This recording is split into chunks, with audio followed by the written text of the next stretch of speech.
Nagda-nais ka ba? Oo, bakit? Alam mo ba na pinagbabawal ng Dananyas ang pagtatapon ng mga basura at ito ay sinusuportahan ng Slay Party List o Student Leadership Association for Youth dahil nakakabawas ito sa kagandahan ng ating kalikasan at lalong-lalo na hindi ito nakakatulong sa ating inang kalikasan. Sino ka ba? Hoy, ba't ka tumatakbo? Ako nga pala si Jamaica Music Committee tumasyak ko bilang vice-presidente. Serbisyong tapat, totoo at laging nararapat. Magandang araw po sa inyong lahat. Ako po si Aislinn Grace M. Grimaldo, Grade 7 Quezon, tumatakbo bilang kalihim o sekretary sa partidong Slay Party List sa ilalim ng pamamahala ni Jamaica Castilla Kamitan. Bilang kandidato, ang tanging maipangangako ko ay tutulong ako sa abot ng aking makakaya at gagampanan ko ang aking tungkulin bilang kalihim ng buong puso. Maraming salamat po. Muli po, ako po si Aislinn Grace M. Grimaldo, tumatakbo bilang sekretarya. Magandang araw. Ako nga po pala si John Daniel R. Agabe, ang auditor ng Slay Party List, serbisyong tapat, totoo at laging nararapat. Muli, ako ay nagpapakilala. Ako nga po pala si John Daniel R. Agabe. Hi, good day everyone. Some of you might already know me, but let me introduce myself. I am Ayn Kyla Reyes, running for the position of treasurer from the Slay Party List. Let me introduce you one of our platforms, the Recyclass. The purpose of this project is to clean the classrooms in our school. In this project, each section will align the garbage that can be recycled, and every week, an officer will go to collect it. Ang platapormang ito ay makakatulong upang mapanatili natin ang kalinisan at kaayusan ng ating paaralan. Ako nga po pala si Bon Michael Yo Alcantara, tumatakbo bilang protocol officer mula sa Slay Party List na pinanghahawakan ni Jamaica. Good day everyone! Ako si Alyssa Teddy Itiano, nagmula sa ikawalong baitang ay tumatakbo bilang Public Information Officer.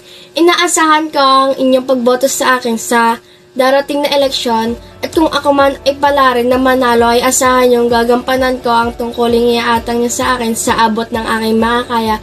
Muli, ako si Alyssa Teddy Itiano, tumatakbo bilang Public Information Officer. Thank you. Hey po, ako po Santino Flores, tumatakbo bilang grade 10 representative ng Dr. Alcantara National High School at nagsabing hindi sa lahat ng bagay puro gawa at puro salita. Kailangan natin unawain at intindihin ang lahat ng bagay bago natin humusga. Vote for me because another day, another slay. Period. Hi, isang ganda naman ng araw.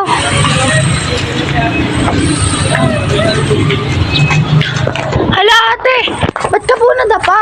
Ay, Tumatakbo kasi ako kanina eh. halata naman po. Hindi ganan. Tumatakbo bilang 9 representatives sa Slay Party List. Ako si Alexa Amertado, lumalaban sa posisyon ng 9 representative, serbisyo tapat, totoo at laging nararapat, Slay Party List. Miss, what are you doing? Oh, I'm reading my notes. You want some? But I don't know how to read. Well, worry not. I have set a platform for students who are troubled in reading. This is the reading service. Well, it says here, a reading session is held every after class of the day to teach the students in mastering literature, pronunciation of words, and many more. This platform is made to improve the reading skills of our fellow students in Dr. Alcantara National High School. Vote straight, vote the right person. Serbisyong tapat, totoo at laging nararapat. Slay Party List. Magandang araw sa inyong lahat. Ngayon, naririto ako sa inyong harapan upang ipakilala ang sarili ko. Ako si Sofia V.N.A. Resurrection, kumakandidato sa posisyong Grade 8 Representative. My journey began in elementary school, kung saan naging bahagi ako ng pamunuan ng mag-aaral at nais kong ipagpatuloy ang landas ng paglilingkod. Hindi ako mangangako, ngunit gagawin ko ang aking makakaya para sa ikabubuti ng paaralan at kapwa ko estudyante, maraming salamat. At ang aking paalala ay make a right decision, vote right, vote me. Muli ako si Sofia B.N.A. Resurrection, kumakandidato sa posisyong grade 8 representative.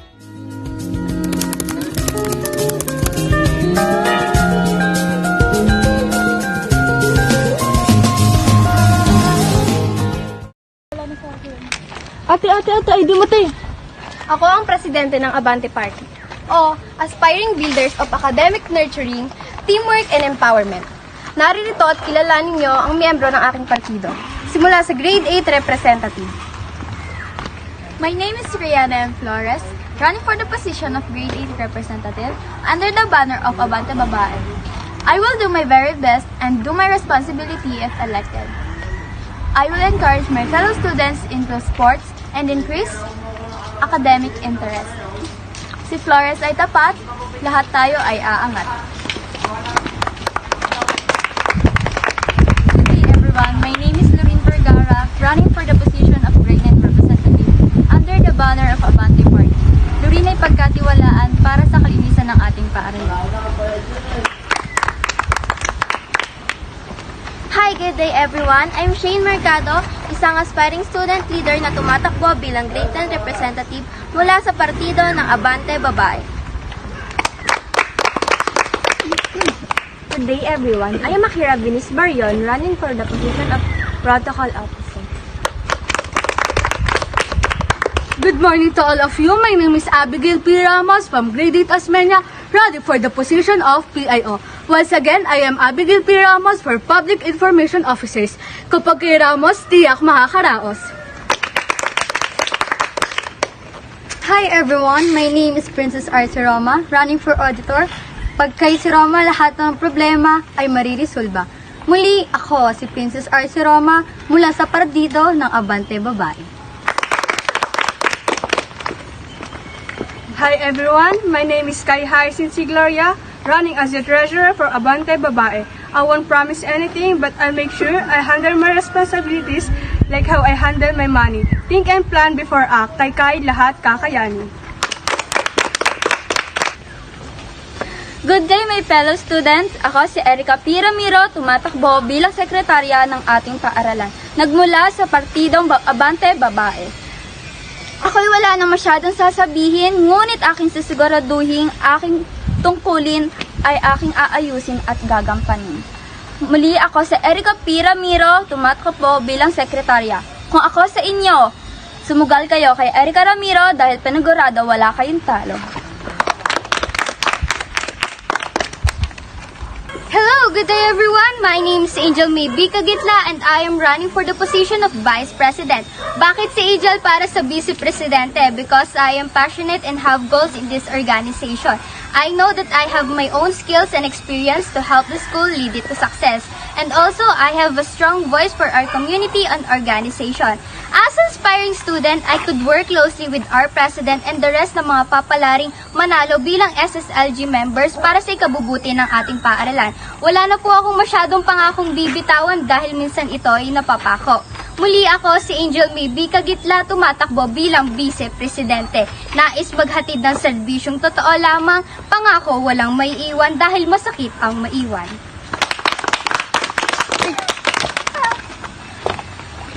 Magandang araw, Danahinians. Ako si Maria Teresa Butin, tumatakbo bilang presidente ng ating paaralan. Asahan niyong ang aking panunungkulan kasama ang aking partido ay maghahatid sa atin sa pag-unlad.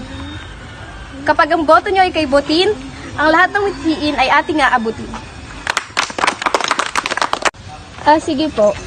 Naririto naman ang aming mga plataforma. Una, Huwag mong subukan. Ending bullying and discrimination in schools. Bakit nga ba ito ang aking plataforma? Pues, ito ang pagpigil sa pangbubuli sa paaralan at pagpapalakas ng positibong kapaligiran para sa ating mga estudyante. Trash token? No sa trash can. A platform engaged to waste management and recycling to create another from a used material. I-release ang stress at ka best. mental support, sessions that will help students to overcome the challenges they're facing in and outside the school. Read and Refine, endorsing the enhancement of reading for better learning and writing relevant facts. Ang aking plataforma, if ever man na ako ay papalaring manalo, ay gadgets hadlang sa pagkagets. Bakit? Maraming nakaka-relate dito. May mga nag-EML, nag-CCOD during classes. May mga nanonood din ng mga hindi kaaya-aya. Upang maiwasan ang senaryong ito, maaaring ibigay nyo muna ang inyong cellphone sa inyong class president o di kaya kayo na mismo ang mag-surrender. Maaaring itong ibalik sa inyo tuwing recess, lunch, pati na rin uwian. If ever man na pinapahintulutan kayo ng inyong guro na gamitin ito sa oras na kanyang klase, ay maaari nyo itong kuhanin muli sa inyong class president o sa ibang officers. Thank you. Kung si protocols ay isang leader, let's follow the leader. Strengthening the security of following the school rules protocol. Mas fun learning, advocating a way fun of learning to bring back dedication and determination of students in studying. Actually, I don't smoke. Ayaw ko lang sa smoker. The major of this agenda is to end violation in our school, which is vape usage. Ano nga ba ang aking plataforma bilang Vice Presidente? Get ready with me. Ay, GMRC pala. Implementation of good manners and right conduct to restore the Filipino core values. At ang huli, Shiny Latrin, sulong natin. This platform is about enforcing the proper use of restrooms, where action will be taken against unhygienic use and bullying through vandalism.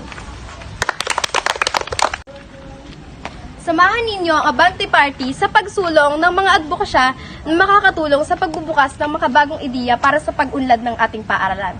Let us all think twice and vote wise. Dahil sa babae,